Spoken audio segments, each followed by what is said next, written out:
Hey guys, welcome to Born to Learn YouTube channel.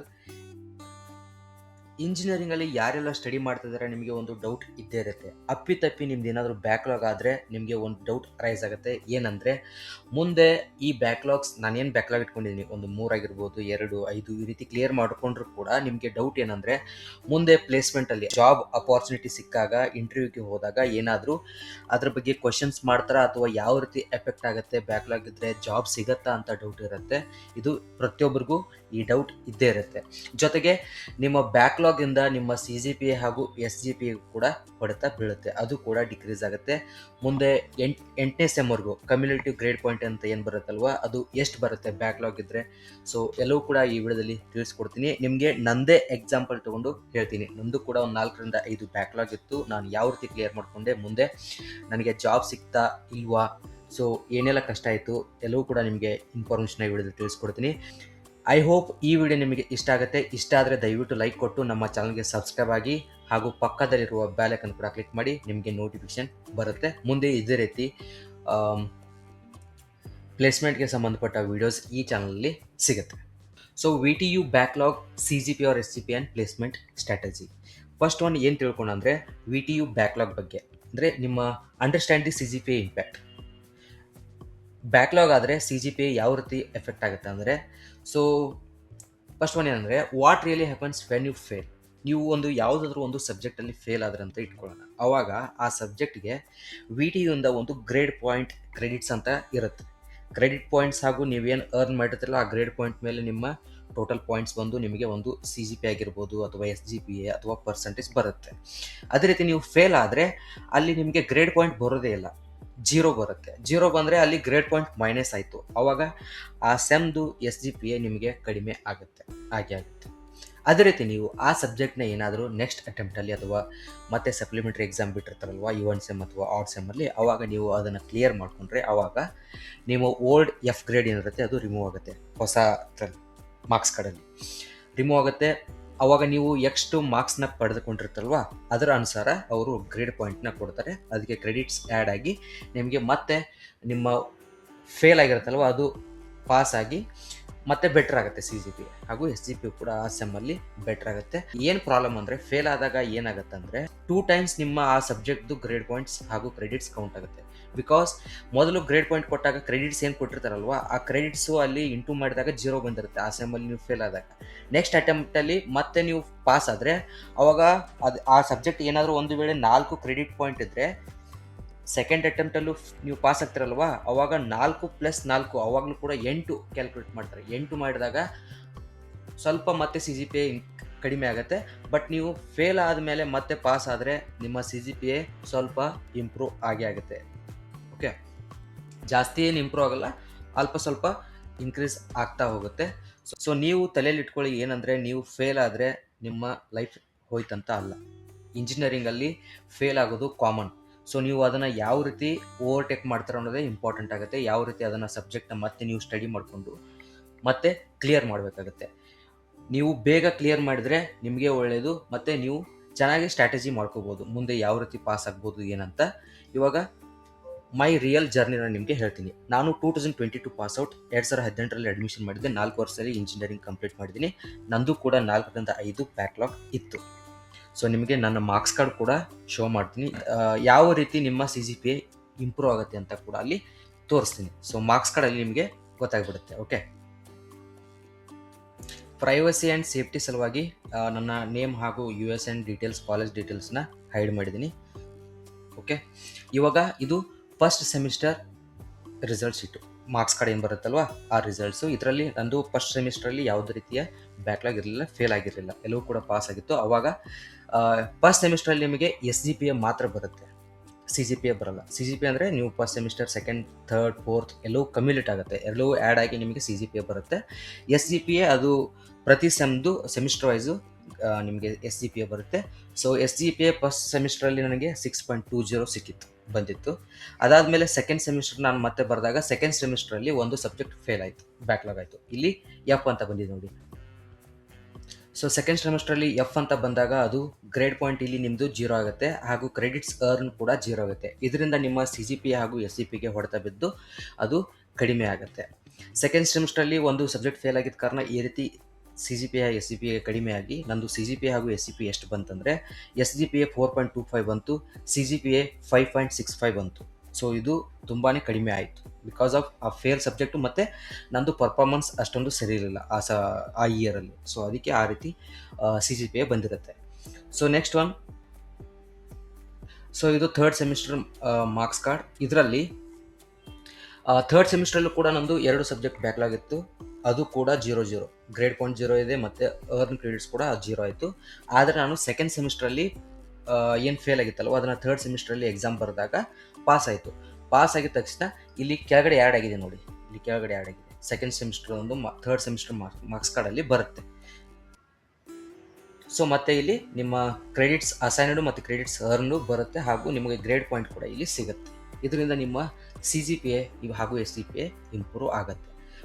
ಇಲ್ಲಿ ಜಾಸ್ತಿ ಆಗ್ತಾಯಿತ್ತು, ನಾನು ಏನಾದರೂ ಥರ್ಡ್ ಸೆಮಿಸ್ಟ್ರಲ್ಲಿ 2 ಸಬ್ಜೆಕ್ಟ್ ಫೇಲ್ ಆಗ್ತಾ ಇರಲಿಲ್ಲ ಅಂದರೆ ಜಾಸ್ತಿ ಆಗ್ತಾಯಿತ್ತು. ಬಟ್ ಫೇಲ್ ಆಗಿರೋ ಕಾರಣದಿಂದ ಮತ್ತೆ CGPA ಕಡಿಮೆ ಆಗಿತ್ತು. CGPA 6.02 ಬಂತು, SGPA 4.96 ಬಂತು. ಇವಾಗ ಫೋರ್ತ್ ಸೆಮಿಸ್ಟ್ರ್ ಹೋಗೋಣ. ಫೋರ್ತ್ ಸೆಮಲ್ಲಿ ಯಾವುದೇ ರೀತಿಯ ಬ್ಯಾಕ್ಲಾಗ್ ಇಲ್ಲ, ಆದರೆ ಥರ್ಡ್ ಸೆಮಿಸ್ಟ್ರಲ್ಲಿ 2 ಬ್ಯಾಕ್ಲಾಗ್ ಇತ್ತಲ್ವ ಅದನ್ನು ಫೋರ್ತ್ ಸೆಮಿಸ್ಟ್ರಲ್ಲಿ 2 ಕ್ಲಿಯರ್ ಮಾಡಿಕೊಂಡೆ. ಇಲ್ಲಿ ED ಅಂತ ಬಂತು, ಗ್ರೇಡ್ ಲೆಟರ್ E ಅಂತ ಬರುತ್ತೆ, ಗ್ರೇಡ್ ಪಾಯಿಂಟು 4.6. ಸೊ ಇದರಿಂದ ಮತ್ತೆ ನಿಮ್ಮ CGPA ಹಾಗೂ SGPA ಇಂಪ್ರೂವ್ ಆಗುತ್ತೆ. ಈ ಸೆಮಿಸ್ಟ್ರಲ್ಲಿ ನನ್ನ SGPA 6.73 ಹಾಗೂ CGPA 6.26. ಸೊ ಈ ರೀತಿ ನಿಮ್ಮ CGPA ಹಾಗೂ SGPA ಇಂಪ್ರೂವ್ ಆಗುತ್ತೆ. ನೀವೇನಾದರೂ ಬ್ಯಾಕ್ಲಾಗ್ ಇಡಲ್ಲ ಅಂದರೆ ಸೊ ಈ ರೀತಿ ನಿಮ್ಮದು ಇಂಪ್ರೂವ್ ಆಗ್ತಾ ಹೋಗುತ್ತೆ. ನೆಕ್ಸ್ಟ್ ಒನ್, ಸೊ ಇದು fifth semester marks card. Fourth ಸೆಮಿಸ್ಟ್ರಲ್ಲಿ ಎಲ್ಲ ನಂದು ಕ್ಲಿಯರ್ ಆಗಿತ್ತು, ಯಾವುದೇ ರೀತಿಯ ಬ್ಯಾಕ್ಲಾಗ್ ಇರಲಿಲ್ಲ. ಸೊ ಅದಕ್ಕೆ ಐದನೇ ಸೆಮಿಸ್ಟ್ರಲ್ಲಿ ಯಾವುದೇ ರೀತಿಯ ಬ್ಯಾಕ್ಲಾಗ್ ಎಕ್ಸಾಮ್ದು ಕೆಳಗಡೆ ಡೀಟೇಲ್ಸ್ ಬಂದಿಲ್ಲ. ಆದರೆ ಫಿಫ್ತ್ ಸೆಮಿಸ್ಟ್ರಲ್ಲಿ ಮತ್ತೆ ನಂದು ಒಂದು ಸಬ್ಜೆಕ್ಟ್ ಬ್ಯಾಕ್ಲಾಗ್ ಆಯಿತು, ಯಾವುದಾದ್ರೆ ಡೈನಾಮಿಕ್ಸ್ ಆಫ್ ಮಷಿನ್ಸ್. ಈ ಸಬ್ಜೆಕ್ಟ್ ಬ್ಯಾಕ್ಲಾಗ್ ಆದ ಕಾರಣ ಮತ್ತೆ ನಂದು CGPA ಡಿಕ್ರೀಸ್ ಆಗುತ್ತೆ, SGPA ಕೂಡ ಡಿಕ್ರೀಸ್ ಆಗುತ್ತೆ, CGPA ಕೂಡ ಕೊಡ್ತಾ ಬೀಳುತ್ತೆ. ಸೊ ಇಲ್ಲಿ ನನ್ನ CGPA 6.39 ಆಯಿತು, SGPA 5.80. ನಿಮ್ಮದು ಬರ್ಬರ್ತಾ CGPA ಕಡಿಮೆ ಆಗ್ತಾ ಬರೋಲ್ಲ, ಜಾಸ್ತಿನೇ ಆಗ್ತಾ ಇರುತ್ತೆ. ಬ್ಯಾಕ್ಲಾಗ್ ಆದರೆ ಬ್ಯಾಕ್ಲಾಗ್ ಆ ಸಬ್ಜೆಕ್ಟ್ ಏನಾದರೂ ಇಟ್ಕೊಂಡ್ರೆ ಆ ಸೆಮಿಸ್ಟ್ರಲ್ಲಿ ಸ್ವಲ್ಪ ಮಟ್ಟಿಗೆ ನಿಮ್ಮ CGPAಗೆ ಜಾಸ್ತಿ ಆಗೋದು ಏನಿರುತ್ತೆ ಅದು ಕಡಿಮೆ ಆಗಿಬಿಡುತ್ತೆ. ಅದಕ್ಕೆ ಇವಾಗ 6.39 CGPA ಹಾಗೂ SGPA 5.80. ಇವಾಗ 6ನೇ ಸೆಮಿಸ್ಟರ್ ನೋಡೋದಾದರೆ 6ನೇ ಸೆಮಿಸ್ಟ್ರಲ್ಲಿ ಯಾವುದೇ ರೀತಿಯ ಬ್ಯಾಕ್ಲಾಗ್ ಇಲ್ಲ ನಮ್ಮದು. 5ನೇ ಸೆಮಿಸ್ಟ್ರಲ್ಲಿ ಒಂದು ಬ್ಯಾಕ್ಲಾಗ್ ಇತ್ತು, ಅದನ್ನು ಕೂಡ ಕ್ಲಿಯರ್ ಮಾಡಿಕೊಂಡೆ, ಅದು 6ನೇ ಸೆಮಿಸ್ಟರ್ ಮಾರ್ಕ್ಸ್ ಕಾರ್ಡಲ್ಲಿ ಬಂದಿದೆ. ಸೊ ಅದು ಕೂಡ ಇಲ್ಲಿ ನೀವು ನೋಡ್ಬೋದು, ಗ್ರೇಡ್ ಪಾಯಿಂಟ್ 6 ಬಂತು. ಇವಾಗ ಮತ್ತೆ ನಂದು CGPA ಹಾಗೂ SGPA 2 ಕೂಡ ಇಂಪ್ರೂವ್ ಆಗುತ್ತೆ. ನೋಡಿ ನನ್ನ SGPA 6ನೇ ಸೆಮಿಸ್ಟರ್ದು 7.25 ಬಂತು ಹಾಗೂ CGPA 6.57. ಸೊ ಇಲ್ಲಿ ಇಂಪ್ರೂವ್ ಆಯಿತು. ನಾನು ಯಾವಾಗ 5ನೇ ಸೆಮ್ ಆದಮೇಲೆ ಏನು ಬ್ಯಾಕ್ಲಾಗ್ ಆಯ್ತಲ್ವ 6ನೇ ಸೆಮ್ಮಿಂದ ಚೆನ್ನಾಗಿ ಸ್ಟಡಿ ಮಾಡಿದೆ, ಯಾವುದೇ ರೀತಿಯ ಬ್ಯಾಕ್ಲಾಗ್ಸ್ ಇಲ್ಲ 6ನೇ ಸೆಮಿಸ್ಟ್ರಿಂದ. ಸೊ ಯಾವ ರೀತಿ ಸ್ಟಡಿ ಮಾಡಬೇಕಂತ ಕ್ಲಾರಿಟಿ ಬಂತು, ಯಾವ ರೀತಿ ಎಕ್ಸಾಮ್ ಬರೀಬೇಕು. ಸೊ ಬ್ಯಾಕ್ಲಾಗ್ ಇಟ್ಕೊಂಡು ನನಗೂ ತುಂಬ ಟೆನ್ಷನ್ ಆಗಿತ್ತು, ಮುಂದೆ ಯಾವ ರೀತಿ ಜಾಬ್ ಸಿಗುತ್ತಾ ಇಲ್ಲ ಅಂತ ಹೆವಿ ಟೆನ್ಷನ್ ಆಗಿತ್ತು. ಬಟ್ ಅದಾದಮೇಲೆ 6ನೇ ಸೆಮಿಸ್ಟ್ರಿಂದ ಯಾವುದೇ ರೀತಿಯ ಬ್ಯಾಕ್ಲಾಗ್ಸ್ ಇಟ್ಕೊಂಡಿಲ್ಲ. ಸೊ ಅದೇ ರೀತಿ ನೀವು ಕೂಡ ಎಲ್ಲವೂ ಕ್ಲಿಯರ್ ಮಾಡ್ಕೋಬೇಕು, ಯಾವುದೇ ರೀತಿಯ ಬ್ಯಾಕ್ಲಾಗ್ಸ್ ಇಟ್ಕೋಬೇಡಿ. ಸೊ ನೆಕ್ಸ್ಟ್ ಒನ್, ಸೊ ಇದು 7ನೇ ಸೆಮಿಸ್ಟರ್ ಮಾರ್ಕ್ಸ್ ಕಾರ್ಡ್. 7ನೇ ಸೆಮಿಸ್ಟರ್ ಆದಮೇಲೆ ಅಲ್ಲೂ ಕೂಡ ಯಾವುದೇ ರೀತಿಯ ಬ್ಯಾಕ್ಲಾಗ್ ಇಟ್ಕೊಳ್ಳಲ್ಲ. ಚೆನ್ನಾಗಿ ನೀವು ಸ್ಟಡಿ ಮಾಡಿ ಗ್ರೇಡ್ ಪಾಯಿಂಟ್ಸ್ ಚೆನ್ನಾಗಿ ಅರ್ನ್ ಮಾಡಿದರೆ ನಿಮ್ಮ CGPA ಹಾಗೂ SGPA ಇಂಪ್ರೂವ್ ಆಗುತ್ತೆ. ಇಲ್ಲಿ ನನ್ನ SGPA 7ನೇ ಸೆಮಿಸ್ಟರ್ 8.05 ಬಂತು, CGPA 6.76. ಇವಾಗ 8ನೇ ಸೆಮಿಸ್ಟರ್ಲಿ ಕೂಡ ನಂದು ಯಾವುದೇ ರೀತಿಯ ಬ್ಯಾಕ್ಲಾಗ್ ಇಲ್ಲ, ಚೆನ್ನಾಗಿ ಸ್ಟಡಿ ಮಾಡಿದ್ದೆ, ಚೆನ್ನಾಗಿ ಗ್ರೇಡ್ ಪಾಯಿಂಟ್ಸ್ ಎಲ್ಲ ಅರ್ನ್ ಮಾಡಿದ್ದೆ. ಆವಾಗ ನನ್ನ CGPA 7.04 ಆಯಿತು ಹಾಗೂ ನಂದು 8th ಸೆಮಿಸ್ಟರ್ ಇದೆ ಅಲ್ವಾ SGPA 9.50 ಬಂತು. So CGPA 7.04. ಟೋಟಲ್ ನಂದು ಕಮ್ಯುನಿಟಿ ಗ್ರೇಡ್ ಪಾಯಿಂಟ್ 1ನೇ ಸೆಮ್ಮಿಂದ 8ನೇ ಸೆಮ್ವರೆಗೂ 7.04. ನಿಮಗೆ ಫಸ್ಟ್ ಕ್ಲಾಸ್ ವಿತ್ ಡಿಸ್ಟಿಂಕ್ಷನ್ ಬೇಕು ಅಂತ ಏನಿಲ್ಲ, ಮಿನಿಮಮ್ 6.5 ಆದರೂ ಮಾಡೋಕ್ಕೆ ಟ್ರೈ ಮಾಡಿ. 6.5 ಮೇಲೆ ಇದ್ದರೆ ಸಾಕು. ಸೊ ನಿಮ್ದು ಇವಾಗ CGPA 6.5 × 10 ಮಾಡಿದರೆ ಪರ್ಸೆಂಟೇಜ್ 65% ಆಗುತ್ತೆ. ಅದೇ ರೀತಿ ಫಾರ್ಮುಲಾ ಇರೋದು. ನಾನು ಆಲ್ರೆಡಿ ವಿಡಿಯೋ ಕೂಡ ಮಾಡಿ ತಿಳಿಸಿದ್ದೀನಿ ಯಾವ ರೀತಿ CGPA ಹಾಗೂ SGPAನ ಕ್ಯಾಲ್ಕುಲೇಟ್ ಮಾಡ್ತಾರಂತ. ಈ ವಿಡಿಯೋ ಡಿಸ್ಕ್ರಿಪ್ಷನ್ ಬಾಕ್ಸಲ್ಲಿ ಅಥವಾ ಕಮೆಂಟ್ ಬಾಕ್ಸಲ್ಲಿ ಲಿಂಕ್ ಇರುತ್ತೆ, ಆ ವಿಡಿಯೋ ನೋಡಿ ನಿಮಗೆ ಸಂಪೂರ್ಣ ಮಾಹಿತಿ ಸಿಗುತ್ತೆ ಅದರಲ್ಲಿ, ಯಾವ ರೀತಿ ನಿಮ್ಮ CGPA ಹಾಗೂ SGPAನ ಕ್ಯಾಲ್ಕುಲೇಟ್ ಮಾಡ್ಬೇಕಂತ. ಓಕೆ, ಸೊ ನನ್ನ ಟೋಟಲ್ 7.0, ನನ್ನ ಟೋಟಲ್ ಆಲ್ ಸೆಮಿಸ್ಟರ್ CGPA 7.04. ಇವಾಗ ಮತ್ತೆ PPTಗೆ ಬರೋಣ. ಇವಾಗ ಸ್ಮಾರ್ಟ್ ಸ್ಟೂಡೆಂಟ್ ಸ್ಟ್ರಾಟಜಿ ನೋಡೋಣ. ಏನಂದರೆ ಸ್ಮಾರ್ಟ್ ಸ್ಟೂಡೆಂಟ್ ಸ್ಟ್ರಾಟಜಿ ಅಂದರೆ ನಿಮ್ಮದು ಎಷ್ಟೇ ಬ್ಯಾಕ್ಲಾಗ್ ಇದ್ದರೂ ಸಹ ನೀವು 6ನೇ ಸೆಮಿಸ್ಟರ್ ಒಳಗಾಗಿ ಎಲ್ಲವೂ ಕೂಡ ಕ್ಲಿಯರ್ ಮಾಡ್ಕೊಳ್ಳಿ. 6ನೇ ಸೆಮಿಸ್ಟರ್ ಒಳಗೆ ಕ್ಲಿಯರ್ ಮಾಡಿಕೊಂಡ್ರೆ ನಿಮಗೆ ಮುಂದೆ 7th and 8th ಸೆಮಿಸ್ಟ್ರಲ್ಲಿ peak time ಅಲ್ಲಿ ನಿಮಗೆ ಜಾಸ್ತಿ ಪ್ಲೇಸ್ಮೆಂಟ್ಸ್ ಆಗಿರ್ಬೋದು ಮತ್ತು ಜಾಬ್ ಅಪರ್ಚುನಿಟಿ ಜಾಸ್ತಿ ಇರುತ್ತೆ. ಅವಾಗ ಅಪ್ಲೈ ಮಾಡ್ಬೋದು ಆನ್ಲೈನಲ್ಲಿ ನೀವು. ಅವಾಗ ಬ್ಯಾಕ್ಲಾಗ್ ಇದ್ದರೆ ಸ್ವಲ್ಪ ಕಷ್ಟ ಆಗುತ್ತೆ ಅಪ್ಲೈ ಮಾಡಲಿಕ್ಕೆ. ಜಾಬ್ ಯಾರೂ ನಿಮ್ಮನ್ನ ಅಕ್ಸೆಪ್ಟ್ ಮಾಡಲ್ಲ, ಯಾರೂ ನಿಮ್ಮನ್ನ ಹೈರ್ ಮಾಡಲ್ಲ ಆ ಟೈಮಲ್ಲಿ ನೀವು ಬ್ಯಾಕ್ಲಾಗ್ ಇಟ್ಸ್ಕೊಂಡಿದ್ರೆ. ಸೊ ಅದಕ್ಕೆ try to clear all the backlogs within 6 sem. So 6 semester ಒಳಗೆ ಕ್ಲಿಯರ್ ಮಾಡಿಕೊಂಡ್ರೆ ನಿಮಗೆ ಒಳ್ಳೆಯದು. ನಿಮ್ಮದು CGP ಎಷ್ಟೇ ಇರಲಿ 7ನೇ ಸೆಮ್ಮಲ್ಲಿ ಹಾಗೂ 8ನೇ ಸೆಮಿಸ್ಟ್ರಲ್ಲಿ ನಿಮ್ಮ ಸೆಮ್ ಎಕ್ಸಾಮ್ಸ್ ಏನು ಸಬ್ಜೆಕ್ಟ್ ಇರುತ್ತೆ ಕಡಿಮೆ ಇರುತ್ತೆ. ಆವಾಗ ಚೆನ್ನಾಗಿ ಸ್ಟಡಿ ಮಾಡಿ ನೀವು ಇಂಪ್ರೂವ್ ಮಾಡ್ಕೋಬೋದು. ಅದು ಬೆಸ್ಟ್ ಸ್ಟ್ರಾಟಜಿ. ಯಾಕಂದರೆ ಆವಾಗ ನಿಮಗೆ ಪ್ರಾಕ್ಟಿಕಲ್ ಅದು ಏನೂ ಇರೋಲ್ಲ, ಪ್ರೊಜೆಕ್ಟ್ಸ್ ಇರುತ್ತೆ. ಪ್ರೊಜೆಕ್ಟಲ್ಲಿ ನೀವು ಚೆನ್ನಾಗಿ ಮಾಡಿದ್ರೆ ಜಾಸ್ತಿ ಮಾರ್ಕ್ಸ್ ಕೊಡ್ತಾರೆ. ಜೊತೆಗೆ ಸಬ್ಜೆಕ್ಟಲ್ಲಿ ನೀವು ಎಲ್ಲವೂ ಥಿಯರಿ ಇರುತ್ತೆ, ಯಾವುದು ಪ್ರಾಕ್ಟಿಕಲ್ ಇರೋಲ್ಲ. ಎಲ್ಲ ಥಿಯರಿ ಇರುತ್ತೆ, ಯಾವುದು ಪ್ರಾಬ್ಲಮೆಟಿಕ್ಕು ಮ್ಯಾಥ್ಸು ಆ ರೀತಿ ಏನೂ ಇರೋಲ್ಲ. ಸೊ ಆರಾಮಾಗಿ ನೀವು ಸ್ಟಡಿ ಮಾಡಿ ಸ್ಕೋರ್ ಮಾಡ್ಕೋಬೋದು 7 ಹಾಗೂ 8ನೇ ಸೆಮಿಸ್ಟ್ರಲ್ಲಿ. ಸೊ ಎಲ್ಲವೂ ಕೂಡ ಕ್ಲಿಯರ್ ಮಾಡ್ಕೊಳ್ಳಿ. Improve later semester scores. ಇವಾಗ ಪ್ಲೇಸ್ಮೆಂಟ್ಸ್ಗೆ ಬರೋದಾದರೆ ಪ್ಲೇಸ್ಮೆಂಟಲ್ಲಿ ಒಂದು ರೂಲ್ಸ್ ಇರುತ್ತೆ. ಏನಂದರೆ ಮೋಸ್ಟ್ ಆಫ್ ದಿ ಕಂಪ್ನೀಸ್, ಒಂದು 90% ಕಂಪ್ನೀಸ್ ಏನು ಮಾಡುತ್ತಂದರೆ, ನೀವು 7ನೇ ಸೆಮಿಸ್ಟ್ರಲ್ಲಿ ಅಥವಾ 8ನೇ ಸೆಮಿಸ್ಟ್ರಲ್ಲಿ ಅಪ್ಲೈ ಮಾಡ್ತಾರೆ, ಅಥವಾ 8ನೇ ಸೆಮಿಸ್ಟರ್ ಮುಗಿದ್ಮೇಲೆ ನಿಮ್ಮ ಕಾಲೇಜ್ ಮುಗಿದ್ಮೇಲೆ ನೀವು ಅಪ್ಲೈ ಮಾಡ್ತಿರಲ್ವಾ, ಆವಾಗ ಯಾವುದೇ ರೀತಿಯ ಬ್ಯಾಕ್ಲಾಗ್ಸ್ ಇರಬಾರ್ದು. ಬ್ಯಾಕ್ಲಾಗ್ಸ್ ಇದ್ದರೆ ನಿಮ್ಮನ್ನ ಹೈರ್ ಮಾಡಲ್ಲ. ಯಾಕಂದರೆ ಅವರು ನಿಮ್ಮನ್ನು ಅಲ್ಲಿ ಕರೆಸಿ ನಿಮಗೆ ಎಕ್ಸಾಮ್ ಬರ್ಸೋಷ್ಟು ಅವ್ರಿಗೆ ಪುರ್ಸೋತಿರಲ್ಲ. ಸೊ ಅದಕ್ಕೆ ಅವರು ಕ್ಯಾಂಡಿಡೇಟ್ಸ್ ಯಾರು ಬ್ಯಾಕ್ಲಾಗ್ ಇಟ್ಕೊಂಡಿರ್ತಾರೆ ಆ ಟೈಮಲ್ಲಿ ಅವರನ್ನು ಹೈರ್ ಮಾಡಲ್ಲ. ಕೆಲವು ಸ್ಟ್ರಿಕ್ಟ್ ಕಂಪ್ನಿ ಇದೆ, ಅವರು ನಿಮ್ಮದು ಯಾವುದೂ ಬ್ಯಾಕ್ಲಾಗ್ ಹಿಸ್ಟ್ರಿನೇ ಇರಬಾರ್ದು. ಒಂದು ಸಬ್ಜೆಕ್ಟ್ ನೀವು ಯಾವುದೇ ನಿಮ್ಮ ಇಯರಲ್ಲಿ 8 ವರ್ಷದಲ್ಲಿ 8 ಸೆಮ್ಮಲ್ಲಿ ಯಾವುದಾದ್ರೂ ಒಂದು ಸಬ್ಜೆಕ್ಟ್ ಕೂಡ ನೀವು ಫೇಲ್ ಆಗಿದ್ರು ಕೂಡ ಅವರು ಹೈರ್ ಮಾಡಲ್ಲ. ಕೆಲವು ಕಂಪ್ನೀಸ್ ಆ ಥರ ಕಂಪ್ನೀಸ್ ಕೂಡ ಇದ್ದಾವೆ. ಇನ್ನು ಮಿಕ್ಕಿದ ಕಂಪ್ನಿ ಎಲ್ಲ, ಈಗ ನಾನೇನು 90% ಕಂಪ್ನೀಸ್ ಹೇಳಿದ್ನಲ್ವಾ, ಅವರು ಒಂದು CGPಯನ್ನು ಫಿಕ್ಸ್ ಮಾಡಿರ್ತಾರೆ. ಯಾವುದೇ ಕಂಪ್ನಿ ನಿಮಗೆ ಡೈರೆಕ್ಟಾಗಿ CGPA ಇಷ್ಟೇ ಇರಬೇಕಂತ ಅವರು ಹೇಳಲ್ಲ. ಅವ್ರು ಏನು ಮಾಡ್ತಾರೆ ಅಂದರೆ ಅಗ್ರಿಗೇಟ್ ನಿಮ್ಮ ಟೋಟಲ್ SSLC, ಸೆಕೆಂಡ್ PUC ಹಾಗೂ ನಿಮ್ಮ ಇಂಜಿನಿಯರಿಂಗ್ 60% ಅಬೋವ್ ಇರಬೇಕಂತ ಹೇಳ್ತಾರೆ. ಅಂದರೆ ನೀವು SSLCಯಲ್ಲಿ 60% ಮಾಡಿರಬೇಕು, PUCಯಲ್ಲಿ 60% ಮಾಡಿರಬೇಕು, ಹಾಗೂ ನಿಮ್ಮ ಇಂಜಿನಿಯರಿಂಗಲ್ಲಿ 6 CGPA ಅಬೋವ್ ಮಾಡಬೇಕು. 6 CGPA ಇಂಟು 10 ಮಾಡಿದರೆ 60% ಬರುತ್ತೆ. ಅದೇ ರೀತಿ ಫಾರ್ಮುಲಾ ಇರೋದು.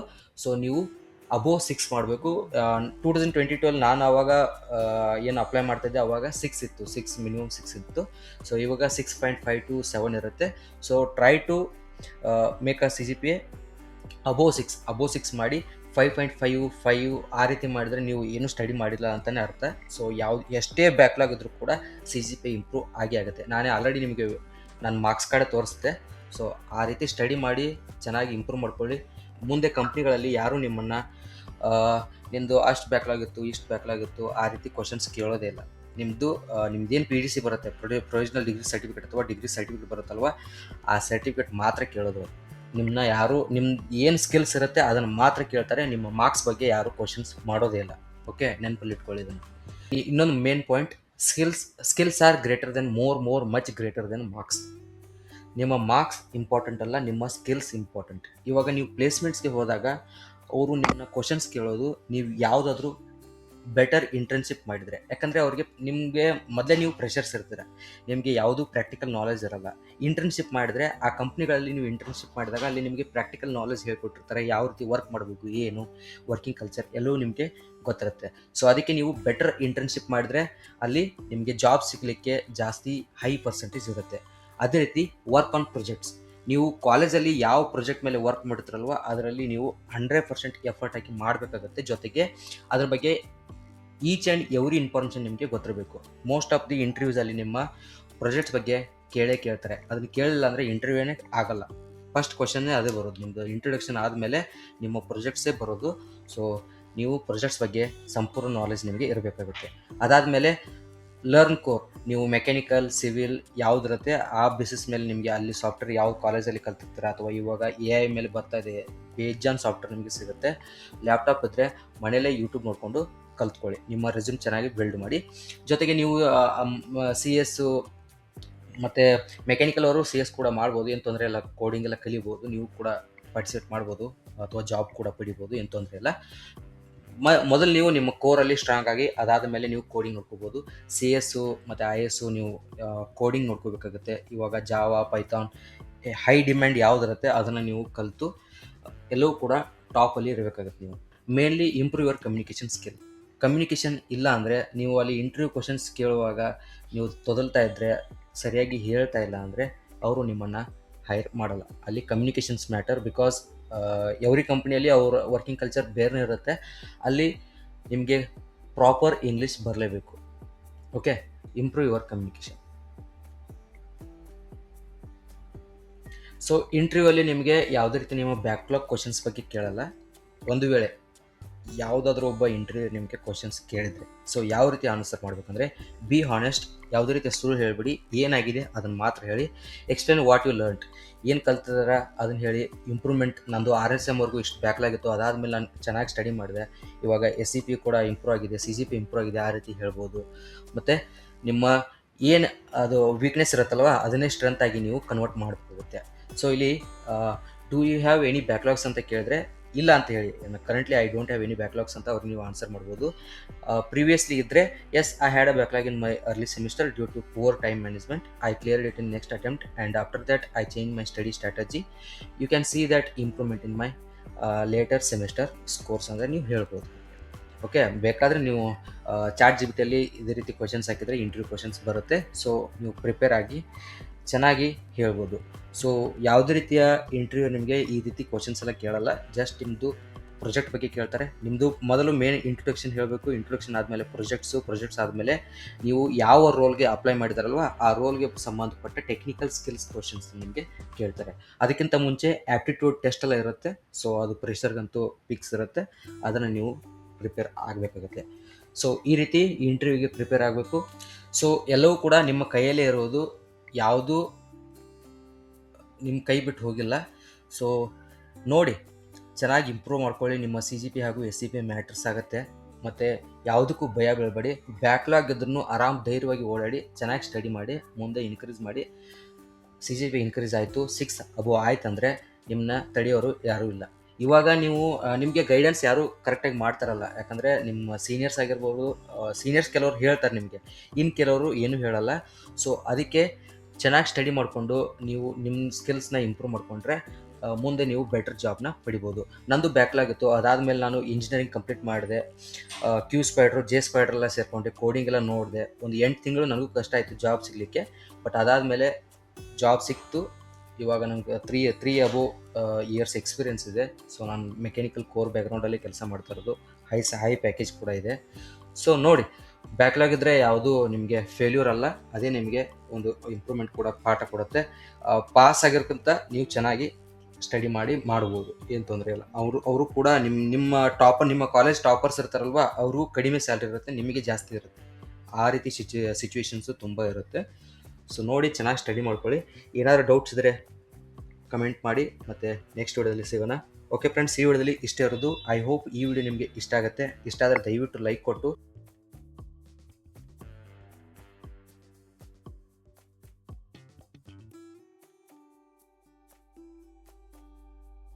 ಈ ವಿಡಿಯೋನ ನಿಮ್ಮ ಫ್ರೆಂಡ್ಸು ಕೂಡ ಶೇರ್ ಮಾಡಿ. ಬಾಯ್ ಬಾಯ್.